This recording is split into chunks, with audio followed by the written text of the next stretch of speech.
Thank you for that lovely welcome. I'm going to share my screen and give me a moment. So today I have the honor of introducing this series and topic, Making Visible LGBTQIA+. And this topic is about showing and bringing light to the injustices that different communities face. So we wanted to focus on this topic for this next series of webinars, because although we have made significant progress in the last 60 years of legal protections for this community, recently the Trump administration has led several anti-LGBTQ policies, and many states have followed suit. And there are still many states that don't offer full legal protections for this community. So I will, in this talk, I want to give you some context to frame the whole series, both globally as to show you what the legal implications are for this community, as well as socially. I'll also talk about the legal implications in the US and social acceptance in the US. And then I'm also going to be telling you my story. So I am, as Adriana mentioned, a photographer who focuses on LGBTQ people. So I want to share a little bit with you about how this community is part of me, and so I'll share some about that. So for those of you who don't know, LGBTQIA stands for lesbian, gay, bisexual, transgender, queer, intersex, asexual, and then the plus stands for any and all other labels which people would like to or not like to identify themselves. So this is a community that includes both sexual orientation, which is the attraction of which gender you are attracted to, and gender identity, which is how you as an individual have a sense of yourself and what your gender is. So they often inter-are, but they are different things, and this is a community that comes together to help get protections for this community. So I'm going to start with a little bit about me. My name, again, is Lauren Barkume, and my first hat is a training director at Aid to Artisans. So I've been working in the international development sector for about 13 years, and I design and run trainings for artisan businesses. And I was based in South Africa for a long time. I'm also a photographer, and I started my photography business in 2015. I have been photographing LGBTQ weddings, personal branding, and families for a while now. And then the last photo is me and my partner, Karen, and it's here, so hi, Karen. And so I'm part of this community. I identify myself as lesbian and queer. I use both of those terms to identify myself. But once upon a time, I did identify as bisexual.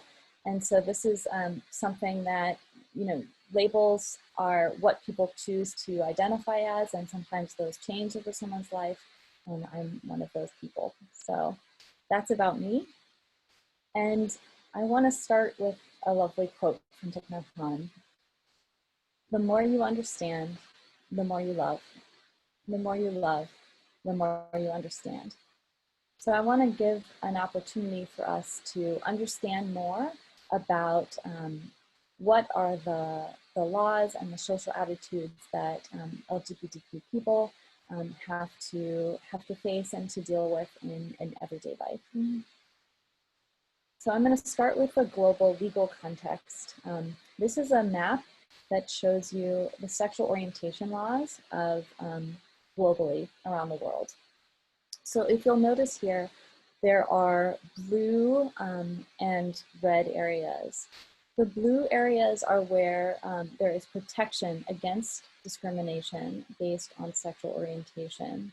The darkest blue countries are where it is protected constitutionally. The second darkest blue areas are where there is a broad protection.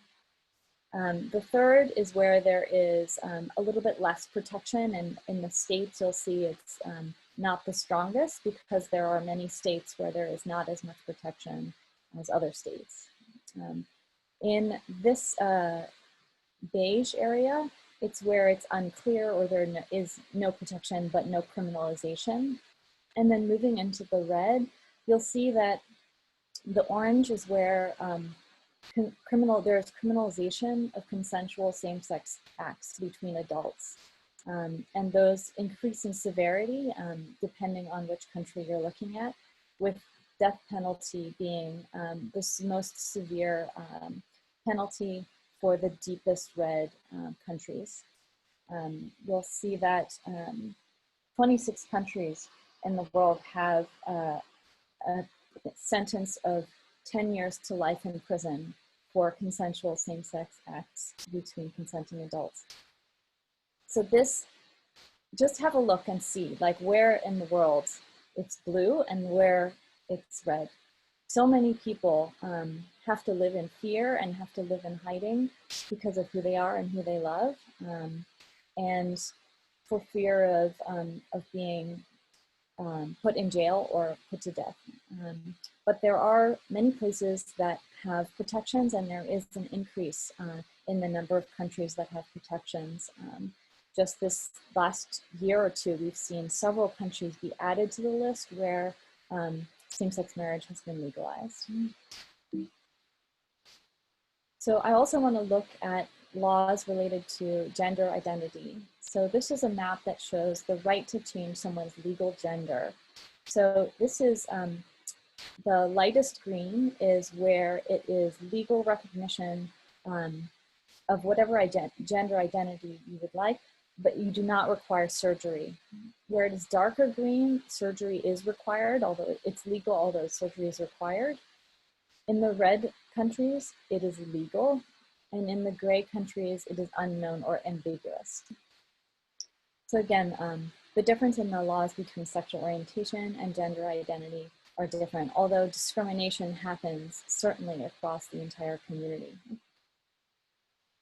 So if we look at the social acceptance of homosexuality, Pew Research Center has asked the question, the percentage of people who say homosexuality should or should not be accepted by society. So this is a list of countries, and the green here is the percentage of people in that country who say that homosexuality should be accepted. So here is some of the highest percentages. The highest percentage is in Sweden, with 94% of the population saying it should be accepted. Other notable examples are the Philippines. Even though it is a very Catholic country, it has a high acceptance of homosexuality. And the US is at 72%. The lowest countries are Nigeria, we're only 7%, and Kenya. So you'll find that depending on sort of which region you're in, there is more or less acceptance. And this has improved over the last 10 years. So we've seen an increase between like 5 and 15 percentage points in pretty much all the countries, improvement in the acceptance of homosexuality.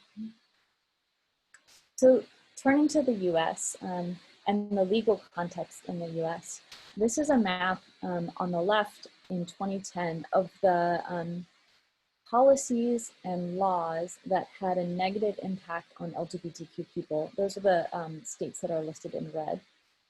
On the right, you see in 2020 how this has changed. So the red is having a negative LGBTQ policy tally on a couple key areas of law and policy, which I'll go into in a minute. There's orange is low, and then up to green, which is the highest.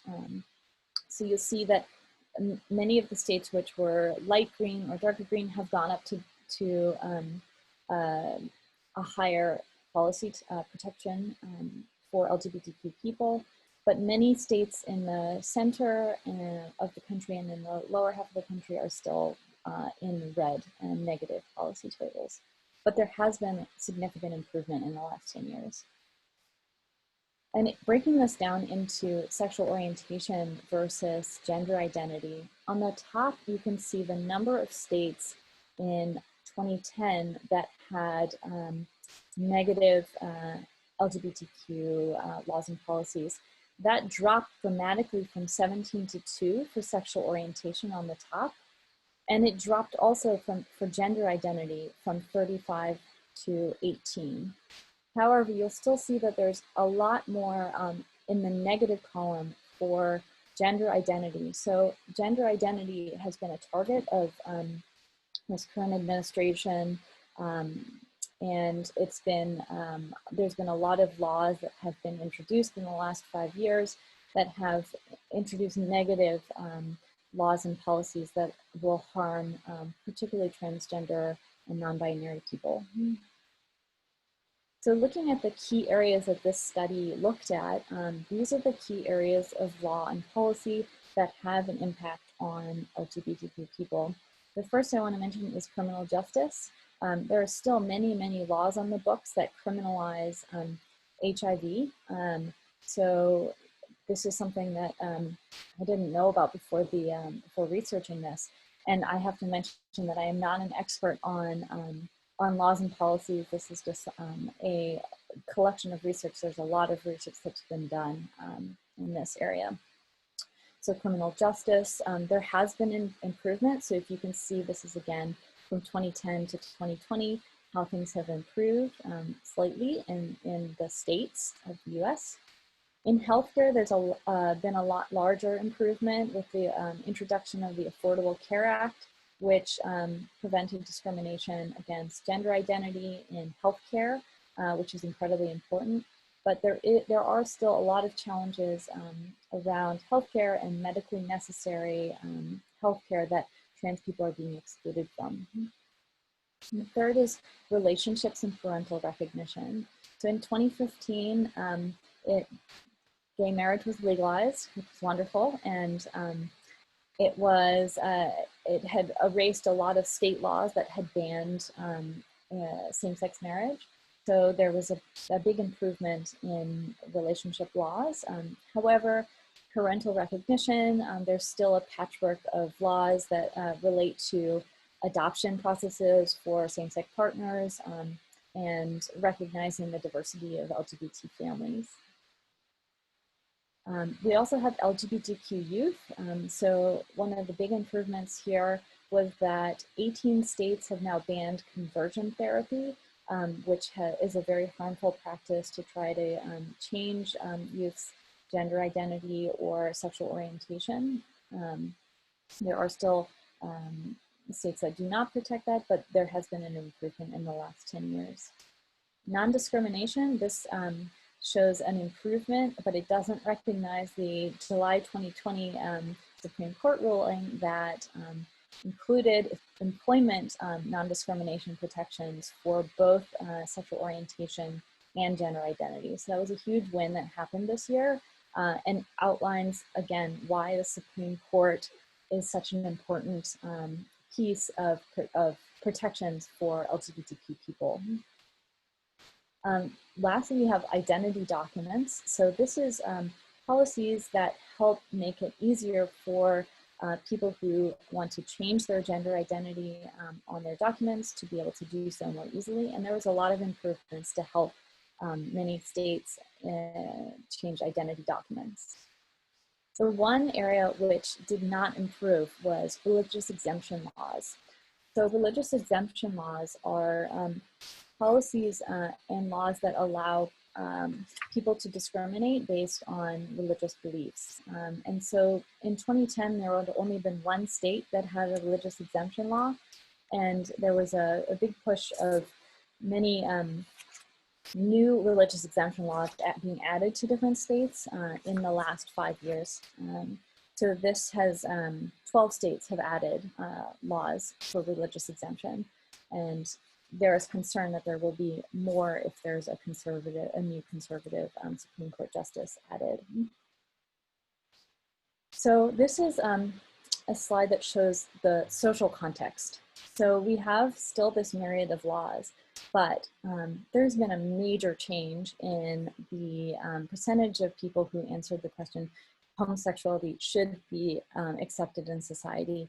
You can see they started tracking this data in 1994 with 49% of Americans saying it should not be accepted in society. And slowly that dropped down and increased the number of people who felt that homosexuality should be accepted in society. So it is now at 72% of the population of the US believes that homosexuality should be accepted.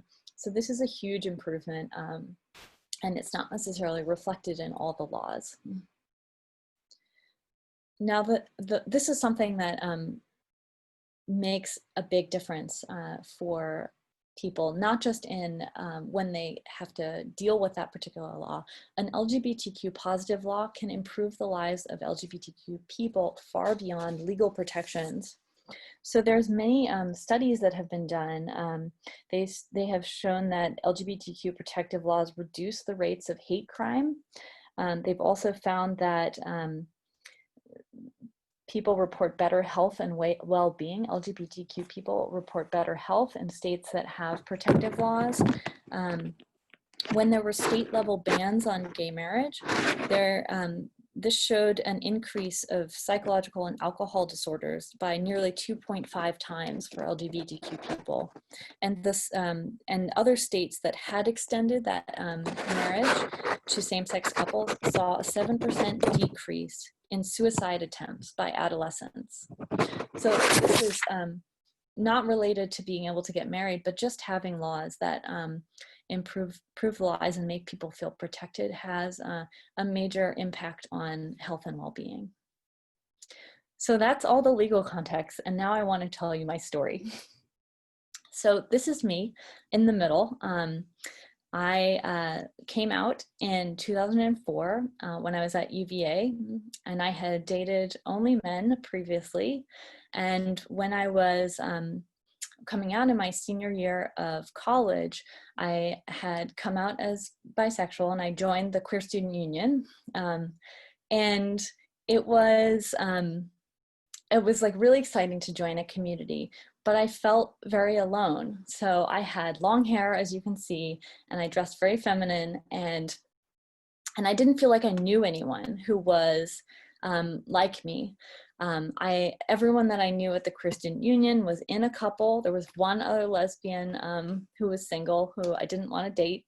And so I just felt like I had no idea where I was going to find anyone to date. And so I really thought a lot about like how I presented myself and like how people saw me. And I really felt invisible at the beginning. And I felt like a need for connection. So once I started dating my first girlfriend, who ended up being my roommate, who's on this call, hi Sarah, still my best friend. When I joined her in Hartford, Connecticut, I really dove into the gay community. And I surrounded myself with people who were like me. I started going to Pride, and I also started photographing the community around me. So I went to, this is a photograph from the Northampton Dyke March in 2009. And in 2009 was also the year that I moved. I moved to Johannesburg, South Africa, and I was there for work. But I also joined a gay community. So the very first week that I got there, I was introduced to a lesbian dinner, like 10 lesbians. And it was just like the nicest way to come into a new city where I didn't know anyone. I didn't have any friends. I didn't have any family in a whole nother country. And right out of that, I joined a lesbian soccer team and found a community. And one of the things that I started doing is I started photographing Pride and the gay community. So this is photographs from the Chosen Few, which is a Black lesbian soccer team that sent people to the World Cup, or to the Gay Games World Cup. And the stark differences between how my Black lesbian friends and my white lesbian friends were treated was just incredibly apparent. And one of the things that I learned about when I moved there was the practice of corrective rape. And corrective rape is a term where it's a hate crime that is perpetrated against non-gender conforming women and lesbians, primarily Black women in townships. And it's a really horrific crime. And these, and it was so different from my experience as a white person. So a lot of these issues, you know, touch me as a person who's privileged much more differently than people who are trans or people who are of color are affected by the living in a similar society. And this is in a country where it's protected in the Constitution, and there is the right to same-sex marriage. So in 2017, I found my way to a Plum Village retreat in South Africa. It was the first time that they had come to South Africa with Larry and Peggy Ward and Sister Peace. And I just really dove into a practice right away. I just felt like it was a way to really find myself. And that was in 2017. In 2018, I decided to move back to the United States and to Washington, D.C. to be closer to my family. My parents are here. Hi, Mom, Dad. And the day before I moved, I had taken my best friend, Nikki, to get all of her hair cut off. She had had long hair. She decided she was cutting it off. And she looked so happy when she cut all her hair off that I just said, why have I never cut all my hair off? You know, I'd had long hair up to that point, and I had always had this sort of feeling of invisibility, like I wasn't seen by my community, that I wasn't recognized. And so on a whim, the day before I flew, I cut all my hair off. So this is the photo of right after I cut all of my hair off.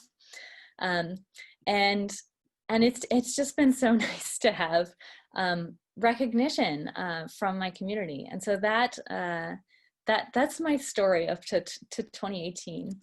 And so now I want to show you a little bit of why I did wedding photography. So this is one of my favorite quotes. True love is like the sun, shining out with its own light and offering that light to everyone. So when I started photographing weddings in South Africa, I did a search to find wedding photographers who were also photographing same-sex weddings. Because it was legal there and it had been since 2007, I really expected to find some. And I found a website which had a list of 3 photographers that they recommended that were on this gay wedding planning website. And all 3 wedding photographers had used heterosexual couples as their example images. And I was so upset and offended by this that I decided I had to specialize in same-sex weddings. So I decided I wanted to be the first South Africa-based LGBTQ wedding photographer who specialized and centered these love stories. Because weddings for me, it's this beautiful space and time where you have all of your friends and all of your family often meeting for the first time and celebrating love. It's a time that should be joyful and happy and surrounded by loving from your family and friends. Sadly, I had lots of couples who had parents who refused to come to their weddings, or family members who were really difficult to them. And it was really hard to see, you know, the painful effect that family members can have just by rejecting their children and their love. So that's why I decided to focus on LGBTQ weddings. And these are just some of my photographs of couples that I've shot over the years. And what I want to leave you with is this quote: "Your purpose is to be yourself. You don't have to run anywhere to become someone else. You are wonderful just as you are." So thank you. My name again is Lauren Barkume, and you can find me on my website at laurenbarkume.com.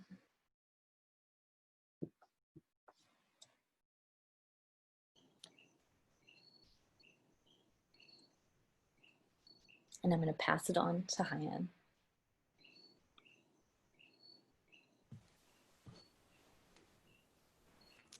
Thank you, Lauren.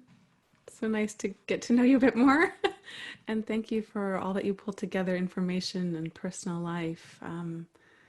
Before I start sharing, I just want to give us a moment to breathe and see what's landing in our bodies. Because with your gorgeous photos and your own story, I felt a lot of uplift, and with all the information and statistics, I was definitely feeling some pain and sorrow and lamentation. So I imagine I'm not the only one who would like a few breaths. I'll invite a sound of the bell, and we can just enjoy that and get curious about our experience.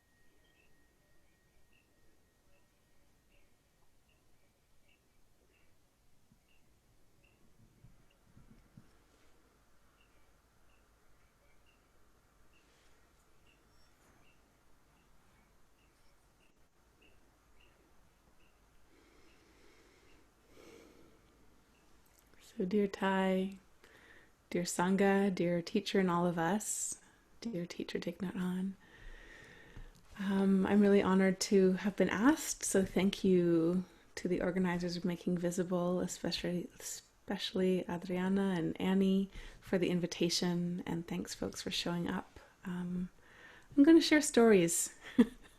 I don't have. I'm just, yeah, again, so grateful, Lauren, for you to have really taken us in and given us context. And given that this is a largely Buddhist community, I'm going to be sharing largely around my experience as a monastic and queerness in a Buddhist context, especially a convert Buddhist context, Western practitioner, white practitioner, but hopefully making parallels and connections beyond my own personal version of experience. So I was going to start with retreats, but you know, when we hear about when people came out, that's often where we hear stories sort of begin, when we're hearing sort of queer histories. But of course, there's so much before that, and what it means all of our time before coming out. I was raised in a middle-class white family in the suburbs of Windsor, an industrial city in the southern tip of Canada, south of Detroit. And,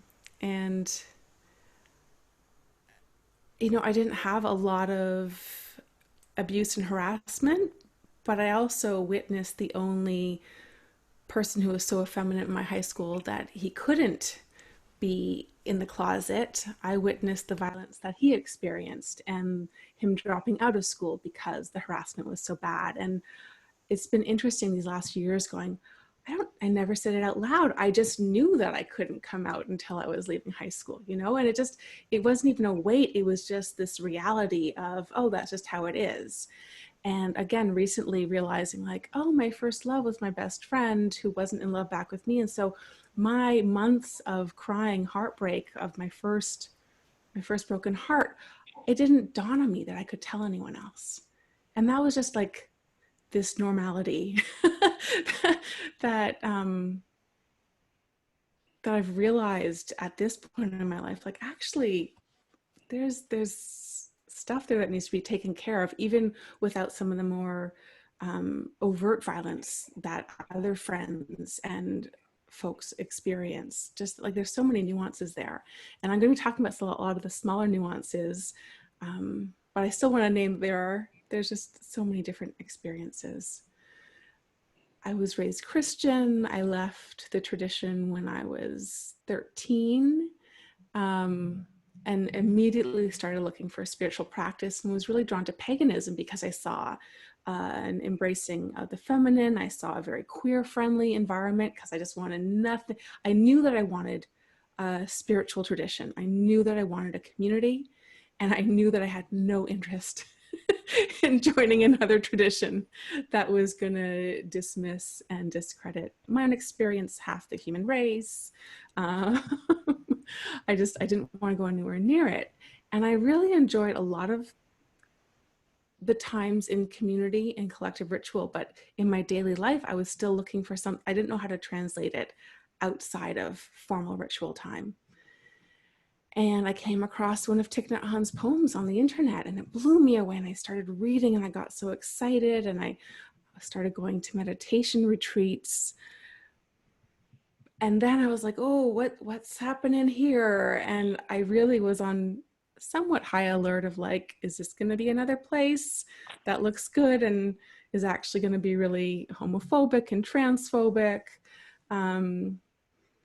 So I had this clear memory on my first retreat with any monastic presence. I had the chance to go to Wat Suan Mok in Thailand, where it's a fairly famous monastery.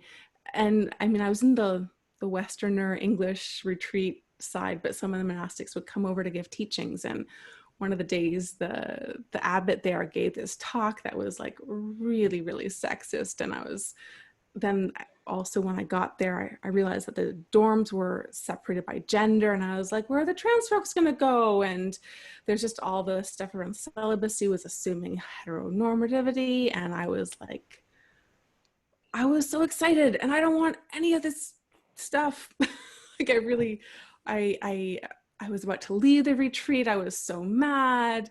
But I got to talk to one of the sort of assistant teachers who was like, yeah, there's a lot of problems here.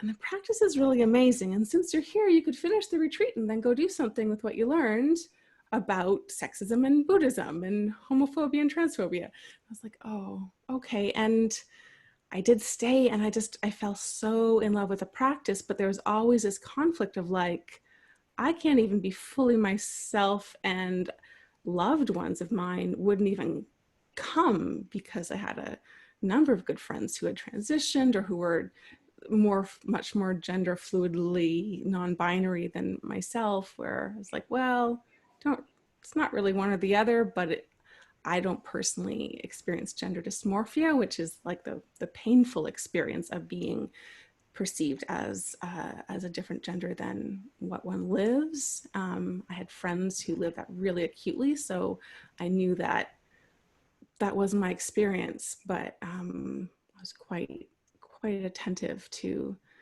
spaces and gender division, segregation, and so I always felt conflicted.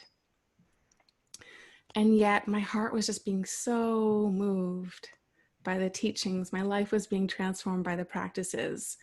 And so coming across Thai's teachings, and I saw he was coming in 2005 to teach retreats in North America. And I was like, oh, I really want to go. I hadn't even really clued into it being so monastic.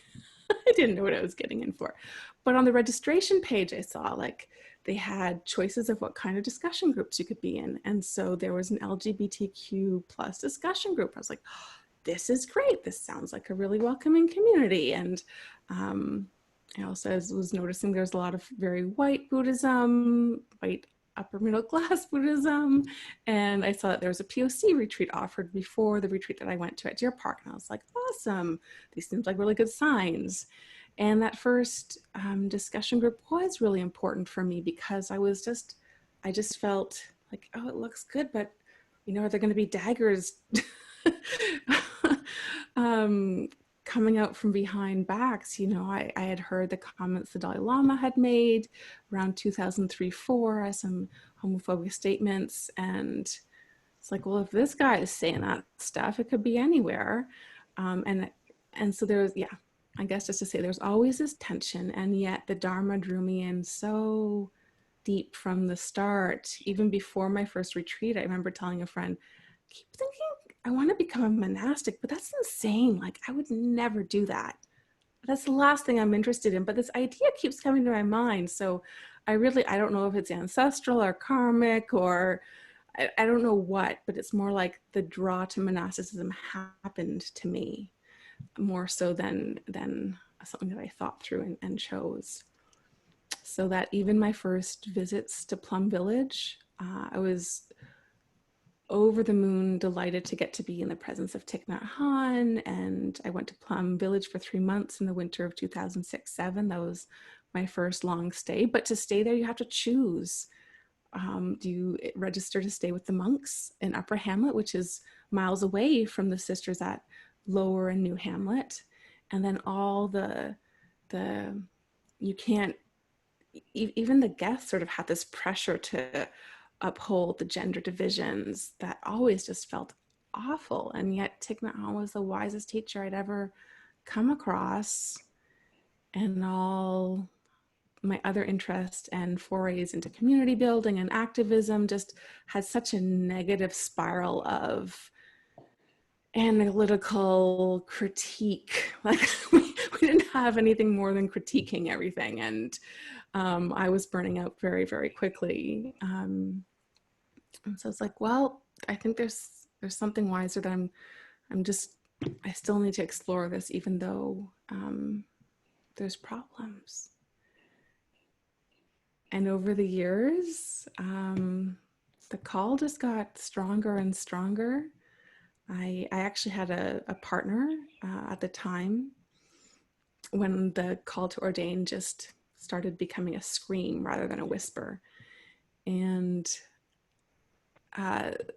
actually with that partner on our very first date, before obviously we were partners, we were polyamorous, and she had another partner at the time. And I was like, that's awesome, because my relationship with the Dharma is a really big part of my life.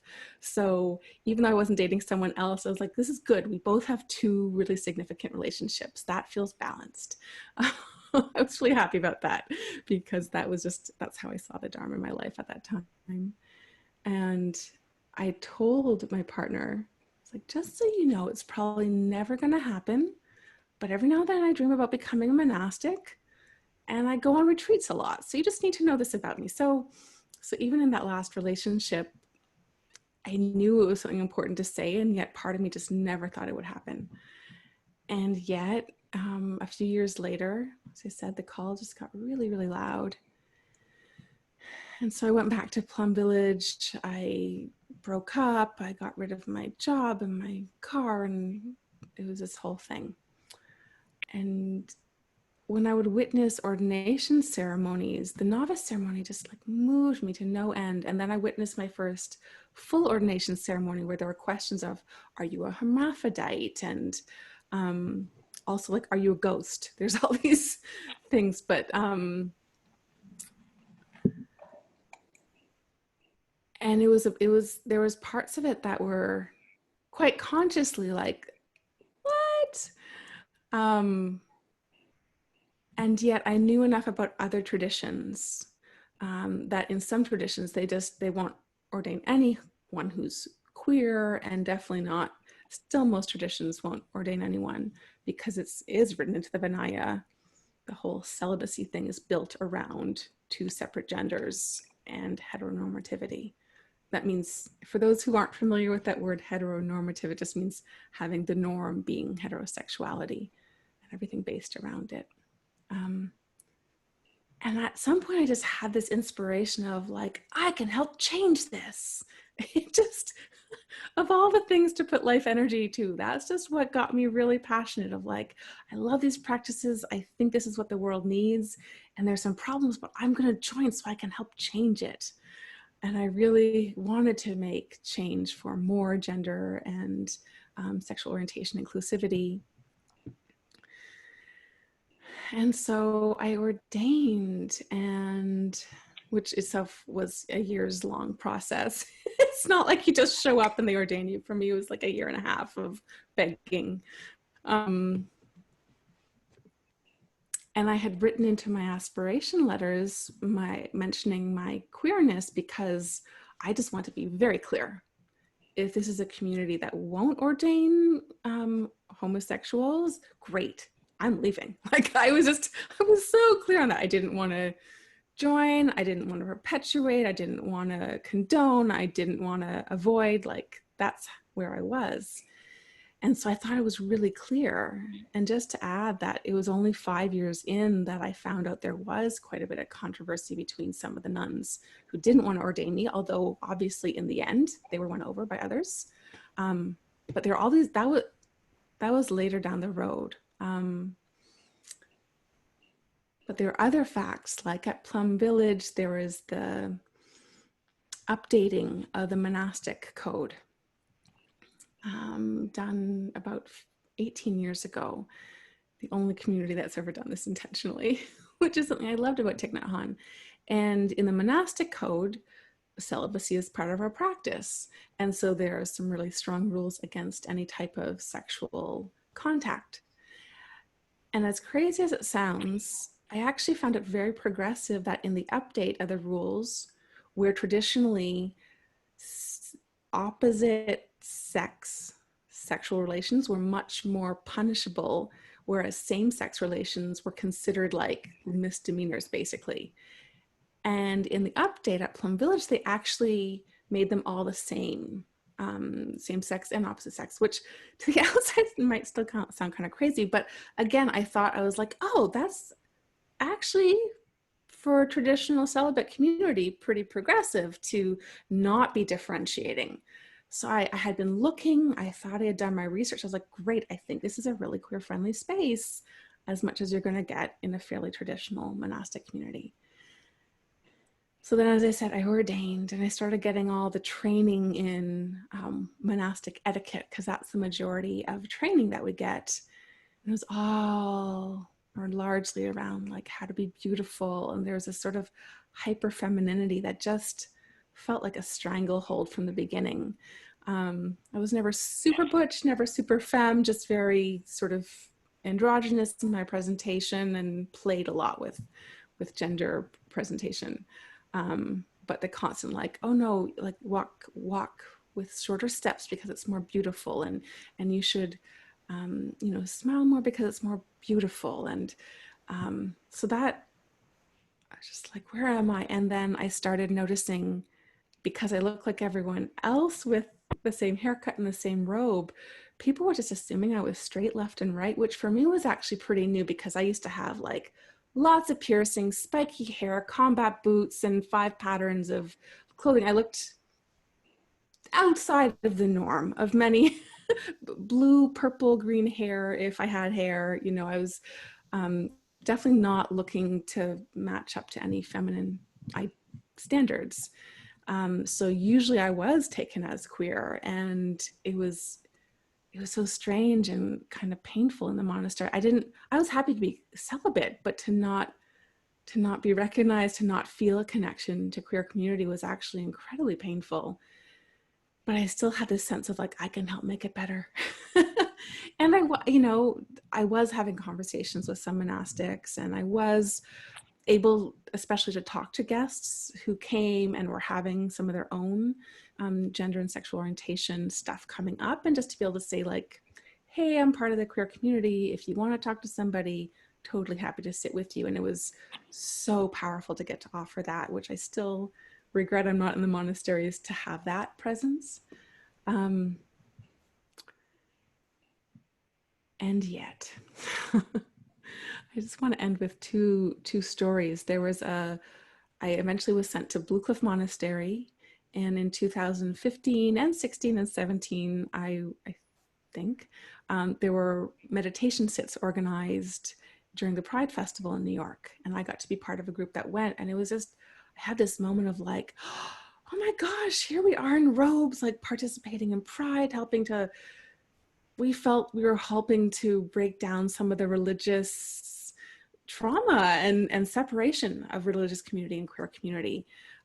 It just felt so meaningful and wonderful. And then and I knew that we were coming sort of with the permission and blessing of the whole community back at Blue Cliff. They had given us permission to go. They were happy for us to go. So I was like, awesome. And I'd heard little bits of homophobia and, well, plenty of transphobia all coming up, but they just felt minor until I came back the next day from that event feeling on this cloud nine of like, this is my intention, this is awesome. And one of the senior sisters who was born and raised in Vietnam, and her English is good, but obviously at one point she asked me, so what did you go do yesterday? And I was like, we went to Gay Pride. And she said, oh, what's that? I said, gay, like homosexual. So I was like, oh, we got permission to go without understanding. And it probably wasn't just her. And so I said, gay pride, homosexuals, I was like trying to find the words, and I saw her like this, like I saw her kind of freeze and pull back, and I had my own like, oh gosh, oh, I was just so quite stunned. And then we had this whole conversation where she brought up more moments of how much homophobia exists in the monastic community that were just like kind of punched to my stomach. And yet by the end of the conversation, she was like, oh, well, okay. Like she wasn't freaking out. She wasn't telling anyone that we're going to hell. It wasn't like a Christian fundamentalist kind of homophobia. It was largely a lack of exposure kind of experience. And with her and some other sisters that I was getting to know better, we were having conversations, and I still felt this like, okay, it's worth it.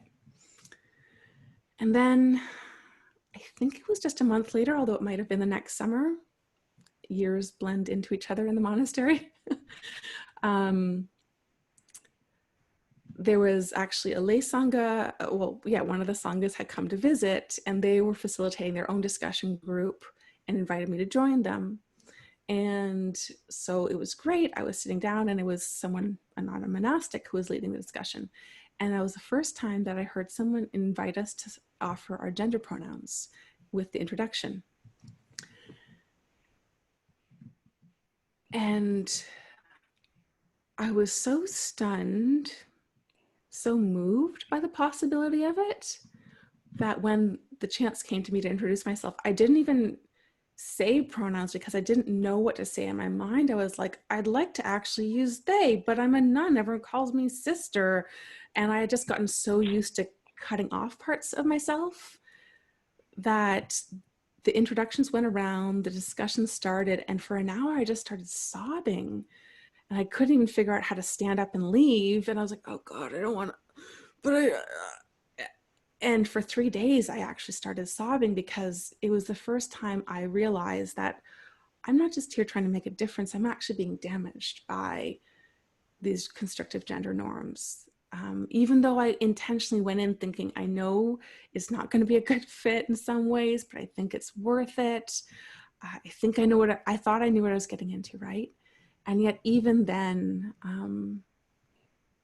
it was still quite damaging. And it wasn't the only reason that I left, but it was one of them. I lost a sense that I was going to be able to make much change, and saw I had to make that balance of my own health and well-being. And I still, and I would meet people who just wouldn't come to a monastery because it's a gender divided place. And my heart broke, but I got it. And I was like, yeah, I thought I was going to help this more. And steps were made at Blue Cliff, some really good steps, but it still is far from real equity and inclusivity.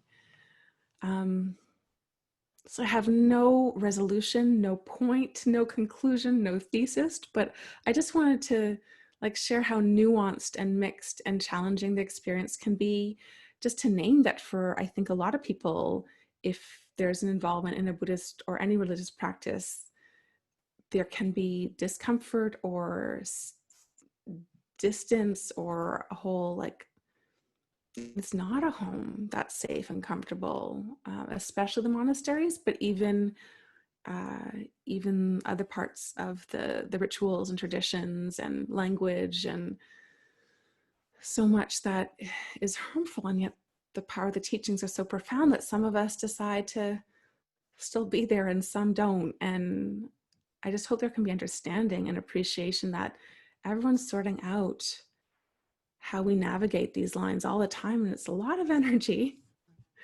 And that said, I was coming in with educated white privilege, and I faced a lot less brunt than some other folks who had less privilege than me. And there's complications. And maybe I can just end with, I had been concerned to talk about this in the past because a lot of the homophobia came from my Vietnamese monastic siblings. And to speak as a white person could so easily turn into a racism of like, oh, those people are so backward. And I want to say that that's not the case. Every community is full of people of all different types of temperaments and understanding and ideology. And yet I felt it was important to name this experience because there are bound to be other people who have come to the practice and had similar challenges, but might still be sitting there going like, why is this so hard for me when it seems like it isn't hard for others? It seemed worth it to name this. And I hope that's been the case. And thank you so much for your listening.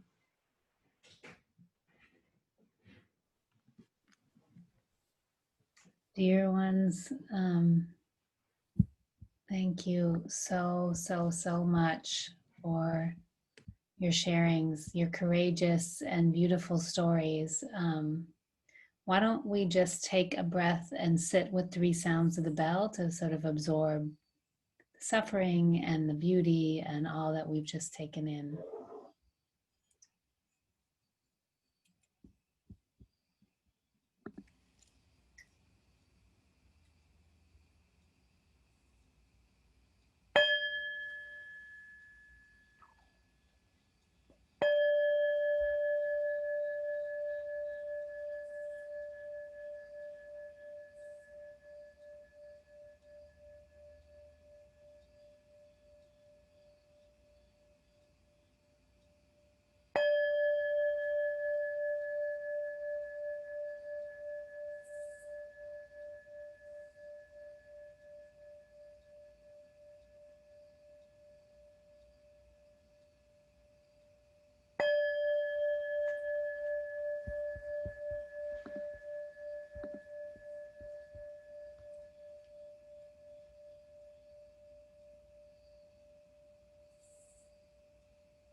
So a lot of beautiful comments in the chat, people appreciating these stories. So hopefully HaiAn and Lauren will see those and read those.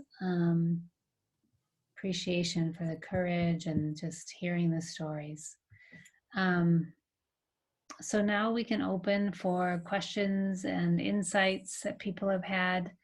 If you want to put your question or your insight into the chat, you can do that. Or if seems like we don't have too many people, that it's possible that you could unmute and ask your question, or give your comment. Keep in mind, we are recording this. So this is being recorded and we will be sharing it on the website as well as to the other people who registered who couldn't be here tonight. Adriana, do you want to add anything else before we open for questions? No, just thank you again, HaiAn and Lauren. It was so touching and beautiful and so generous of you to share with us your life story. And thank you again. And no, I just can say, Annie, I don't know if someone wants to, as you say, unmute their self and start talking. We will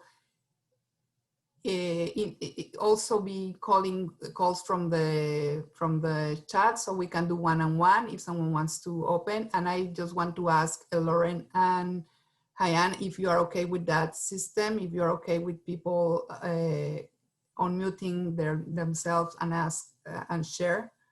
And if not, we can go just with the chat, whatever you prefer. Yes, that works for me, both.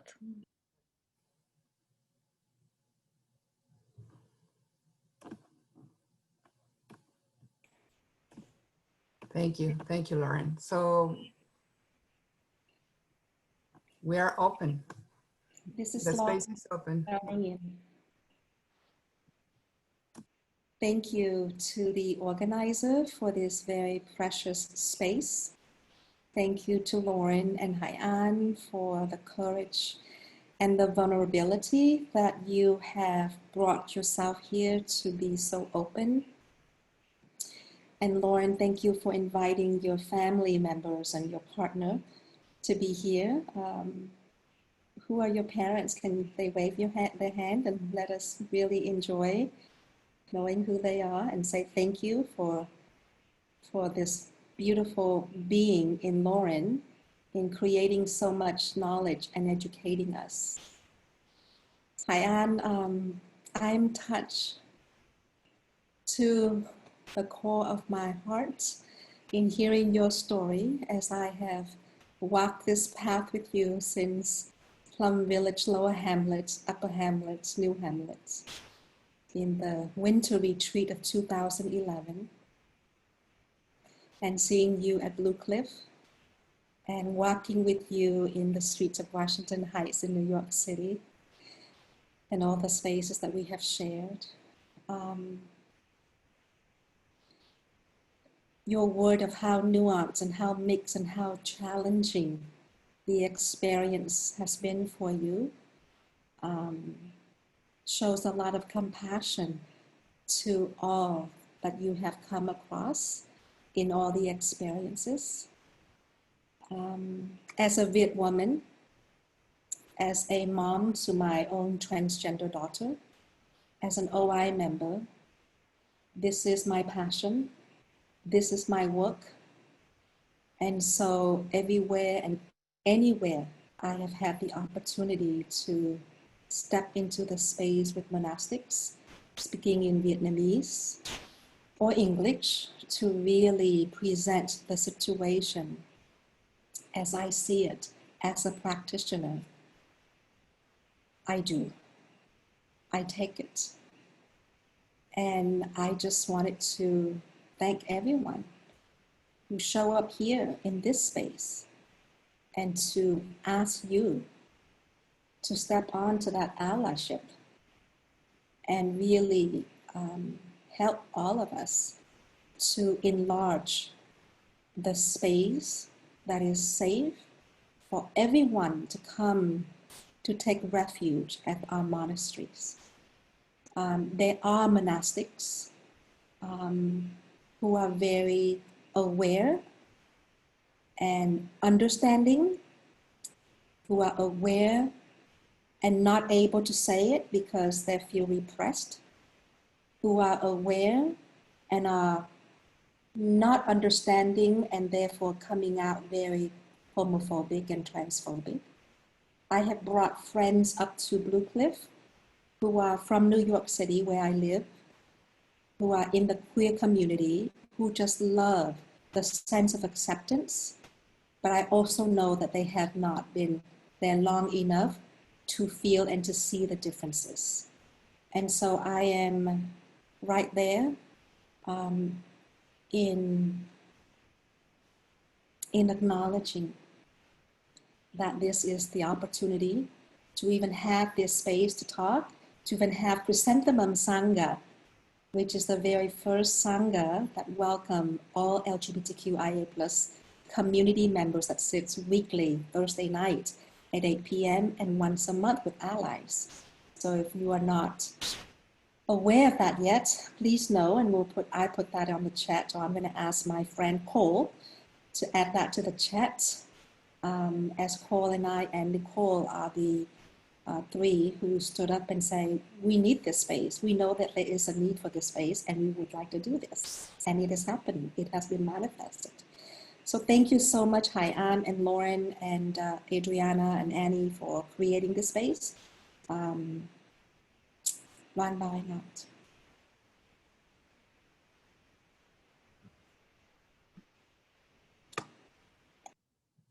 Thank you, Luan. Thank you.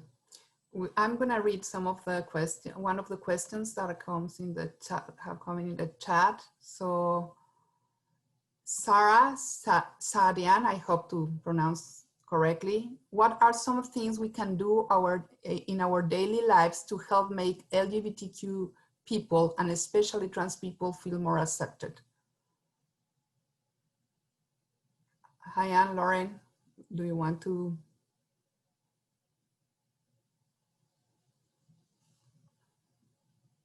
HaiAn, do you want to take that? You can start if you want. Do you have some thoughts? One of the things is just to sort of amplify voices of LGBTQ community, especially when we're looking at like the legal context and making sure that senators and congresspeople and elected officials are being held to account for LGBTQ policies and laws. And so as much as you can, just sort of noticing when there are laws in place or policies in place in the state that you live in, and trying to also be an advocate for the community at large.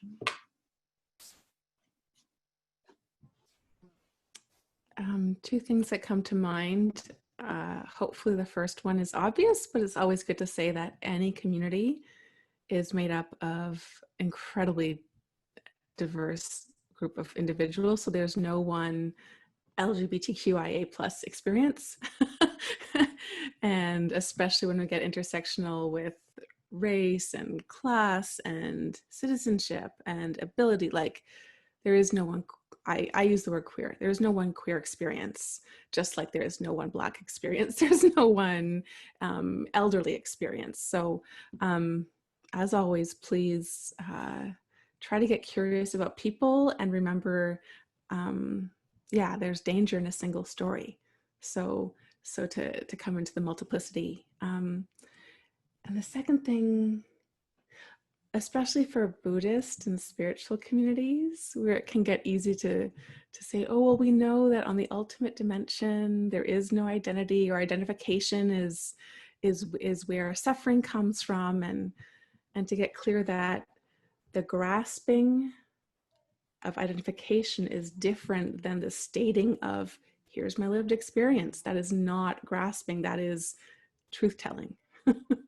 And because I saw in the monastery specifically that especially as I started to get told, oh, well, now you're a monastic, so we leave behind all of our identity. And the more that my queerness got erased, the more it was like really important.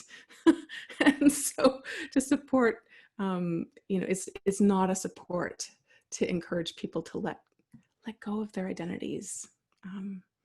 Hopefully that's come across through the other series as well. But just want to name that. Thank you so much. AJ, I see you have a question. Do you want to ask that out loud? Or would you rather that I read it? Sure. Thank you, Annie. So just in my Sangha community here, I have both suggested and modeled using personal pronouns when we do a go-round in our Dharma sharing. And I would say it's been, I did have one woman afterwards, like 2 weeks afterwards, tell me her daughter is trans and how much it mattered to her that I had said my pronouns. But nobody else, there was only one other person in the circle that that said their pronouns. And then when I've brought this up for discussion, it's been met with, you know, this isn't important, kind of an indifference. And I suspect really there's opposition to it.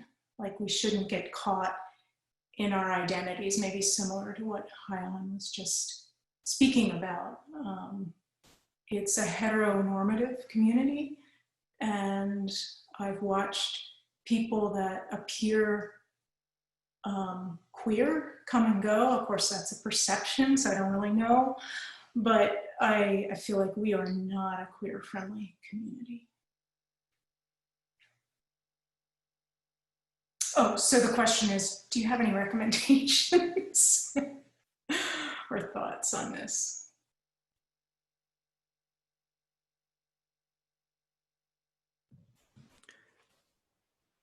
Just as this is maybe a little outside what answers often come up, but I think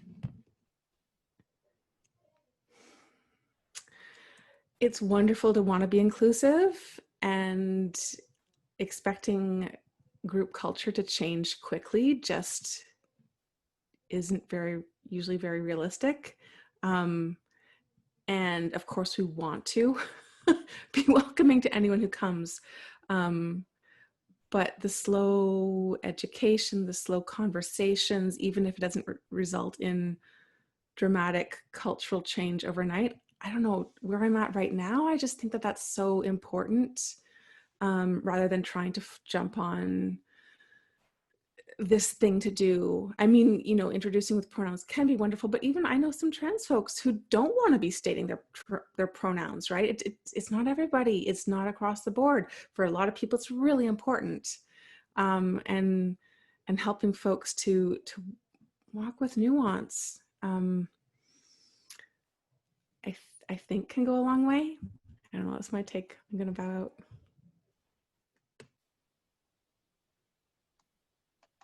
This is Susan bowing in. Thank you for giving voice to all of this.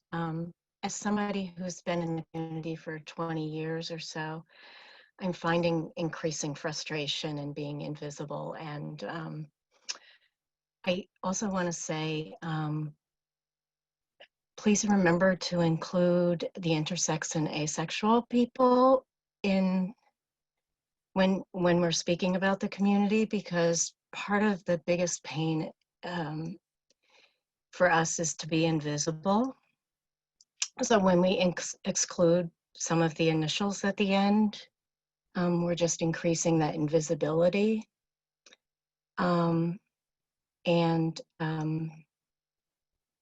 I guess my question is, what do we continue to do from here other than speaking, so that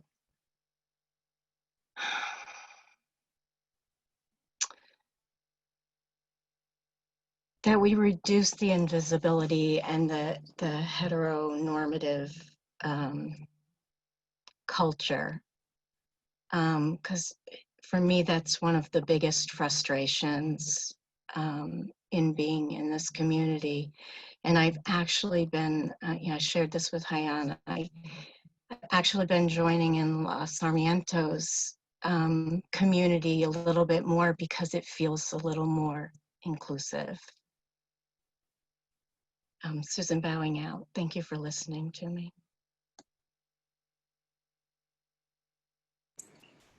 May I say something? Loan, can I just, there are other people who still want to share. Would you mind if we I thought it might be good. Michael has asked to come on. Would you mind? No, Okay. please. Michael, did you want to share something?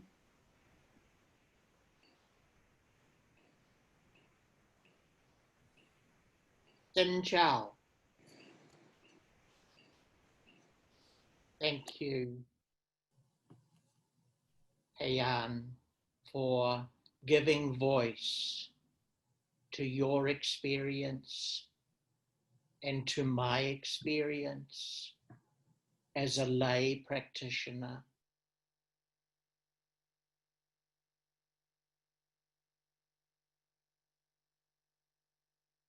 And thank you, Luan, for being on this Sangha today.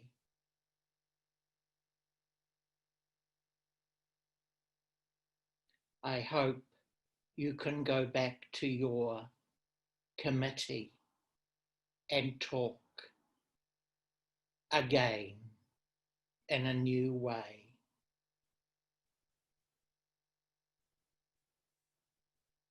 I have been going to Vietnam for about 5 years, and I visit Hue, to Hue Pagoda. I've been to Thai Plum Village, Bordeaux Plum Village, and at that last June 2016, a few of the male monks, for the first time probably, joined a breakaway lunchtime together. We have a retreat centre and sanghas throughout New Zealand where I live in the South Pacific, but the invisibility remains. And it's as though we are focused on the non-dualism or the ultimate instead of the relative of everyday life.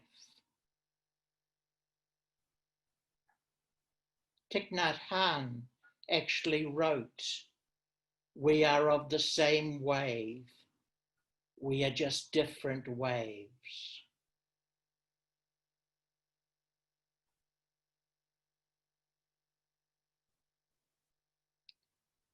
HaiAn, you have cut open my heart again, not again from you, but again from another spirituality, divinity, organization.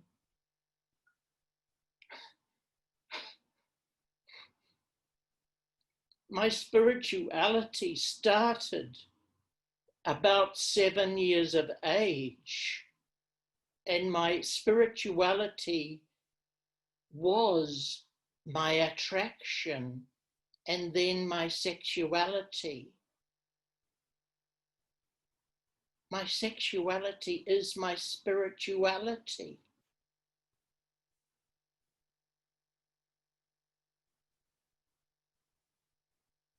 And I'm being told that the core essence of my being is not received. I'm near the completion of a website for LGBT people within the Thich Nhat Hanh practice, and I will soon share that with the foundation. Kom ơn. Thank you, Thich Nhat Hanh. Thank you, Han. Thank you, Lauren. Bravo.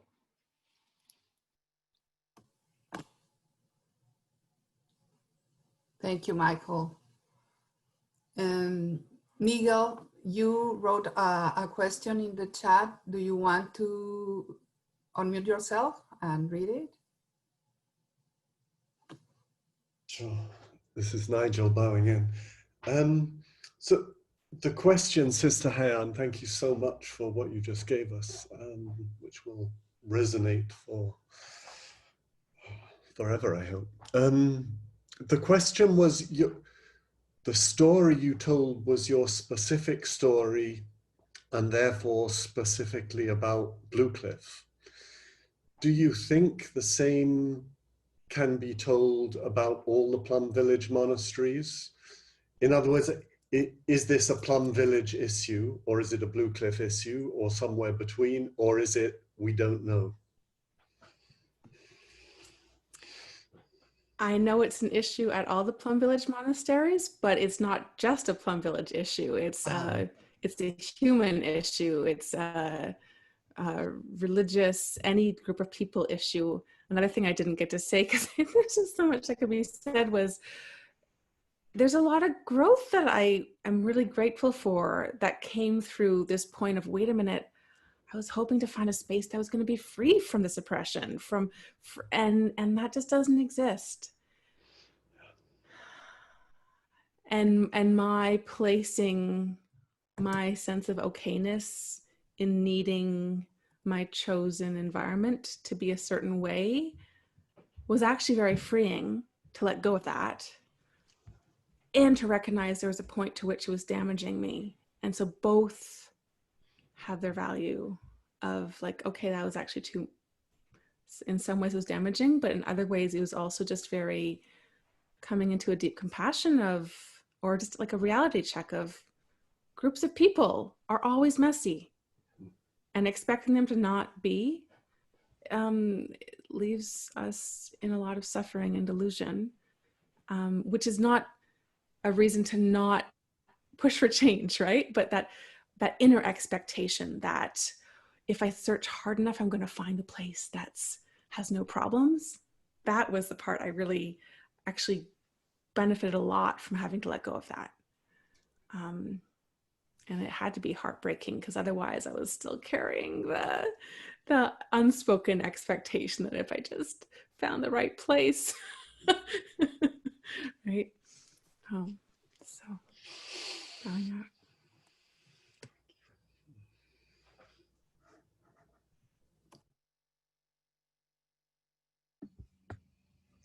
Dear friends, we have maybe time for 1 minute comment or question. We have something in the chat. Loanne, did you want to say something and you want to have the last word? Oh, yeah. Certainly not the last word, but just to say that a lot of questions have been raised in this topic from our community just being here. And a lot of it has to do, I feel, in looking inward at where I am with all of these topics and understanding and seeking knowledge. So a lot of it is knowledge. A lot of it is trying to find out where to find this information in order to learn more and know more, in order to know how to ask questions. And because I work with PFLAG New York City, in the support services and community outreach, that's my work now.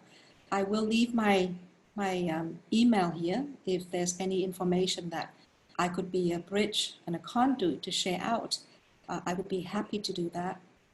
One of the questions that I could answer also, based on what HaiAn said, is that I am helping translating from Vietnamese to English a story of a lesbian woman practitioner who had shared her life story to a monastic. And so I hope that in this kind of ways, we could really bring to light, just like the topic of making visible, more conversations can be done, can be really have, and can make space for everyone to be seen. So thank you.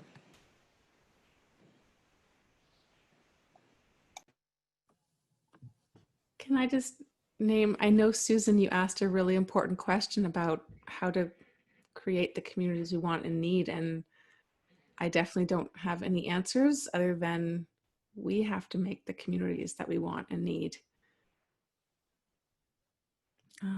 Even the most sort of, the sanghas that I've seen that really sort of had their own character are because they started like that, not because they drastically transformed a previous culture.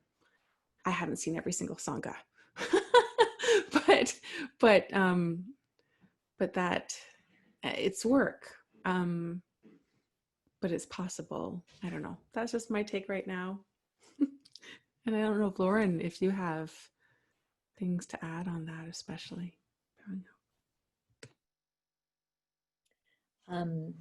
I also feel like I would like more of an LGBTQ community in this Plum Village tradition. You know, I've also joined Law's Queer Sangha, and that's been a home for me, and I've felt really like I've got space that feels very much like home there, and I yearn for that in this tradition as well. So I was very excited to hear about the chrysanthemum sangha, and I will be looking that up. Thank you.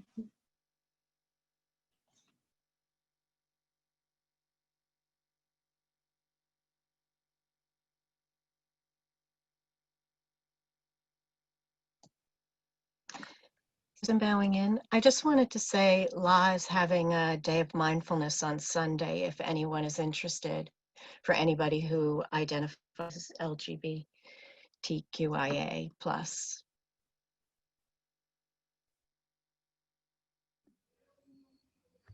Annie bowing in. I think, Adriana, were you going to share about our next sessions on this topic? Do you want to do that? Yes, thank you everyone again. Our next session actually is with La Sarmiento, and it will be, sorry for the date, but I think it's October 23rd. Lauren, if I am correct, is that okay? I think it's October 28th and 21. Rachel, can you help? It's the 14th. 14, thank you. Yeah. So our next session will be, we have 3 sessions already. This was the first one, and thank you all of you for being here. Then Rachel, we have La Sarmiento on October 14, and then Sam on November 18. No? Those are our 2 next sessions, and then we will maybe add another one on December. We will announce that soon. And I hope you can all enjoy us and continue with this conversation, because it's so important for all of us to learn how to be a good ally, as Loan was telling us. And thank you, just to thank everyone for being here. Annie, I don't know if you want to share something else. Annie bowing in. Yes, I love this. And I feel like this is the beginning of a new Sangha. I mean, you know, people connecting in this way is really important. So, and there are so many questions didn't get answered. So those questions, maybe we'll save those for next month when we, I don't know if they all are applicable, but La will be here as people have shared their part of La's Sangha, which, so you'll get to, if you don't know La, you'll get to meet La in October. I think that's everything, except just to thank Lauren and HaiAn again for being so willing to share your stories here. Yeah, it's so appreciated, and it really is transformative. It really is transformative to be in this space and hear these stories together as a Sangha. So really appreciate that. And as always, you can help us with our mission here to share stories like these by donating to Making Visible. It's making-visible.org. Maybe, Adriana, can you put that in the chat? Do you mind? Yes. And you can donate something, even if it's just a few bucks, if whatever you can is helpful to keep us going. So. You have a Venmo, Annie? We don't yet. Maybe we need to, but right now but it's easy. Just click on the site and fill it out through our website. And we also have an Instagram and we have a Facebook, Making Visible. And you can find those on our website too, those links. And a shout out to Rachel Swatawa, who many of you had her name, but Rachel does all of the marketing and emails and everything behind the scenes for Making Visible. Except, and Claire, who's also on this call, does a lot of the social media as well. So. Yes, I was going to thank you, Claire, and thank you, Rachel, as always. We are a team, and we can make it with you guys and with everybody. Thank you so much. Oh, and I don't know if it was clear, Lauren actually is the one who helped us to get the speakers for this series, and has been part of the organizing team for this series. So, yay. So yes, it takes all of us to make this happen. So, and all of you for coming. Without you, we wouldn't be here. Exactly. All right, I know we're running a couple minutes over, so we'll have just one sound of the bell and then we'll say our goodbyes.